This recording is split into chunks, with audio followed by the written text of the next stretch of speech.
कौमी टीम के कप्तान बाबर आजम ने कहा है कि वर्ल्ड कप में अब तक इस तरह बैटिंग नहीं की जैसे करनी चाहिए।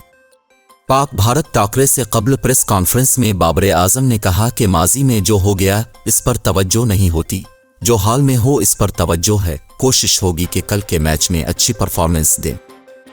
पाकिस्तान की बॉलिंग लाइन पर बात करते हुए बाबर आजम ने कहा कि नसीम शाह ने एशिया कप में मुतासिरकुन बॉलिंग की, वर्ल्ड कप में उनकी कमी महसूस करेंगे। शाहीन आफरीदी पर यकीन है, वो बड़े मैच का बॉलर है। एक दो मैचेस में ऊपर नीचे परफॉर्मेंस हो गई, इसका मतलब ये नहीं कि सवालिया निशान आ गया। पाकिस्तान को अगर वर्ल्ड कप जीतना है तो फील्डिंग बेहतर होनी चाहिए। बाबर आजम का कहना था कि वर्ल्ड कप में अब तक इस तरह बैटिंग नहीं की जैसे करनी चाहिए। बीटर की हैसियत से भारत के बॉलर्स को अच्छा खेलने की कोशिश करते हैं। कल मैच का रिजल्ट क्या होता है इसका नहीं मालूम।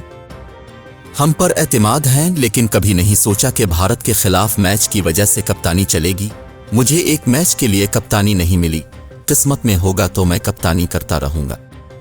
उन्होंने मजीद कहा कि खिलाड़ियों पर बड़े स्टेडियम का दबाव नहीं। मुझे उम्मीद है हैदराबाद की तरह यहां भी फैंस की सपोर्ट मिलेगी। बॉलर्स के पास मार्जिन कम है। बॉलर्स को कहा है लेंथ पर काबू रखें। भारत के टॉप ऑर्डर को कैसे आउट करना है इसके लिए प्लान करते हैं।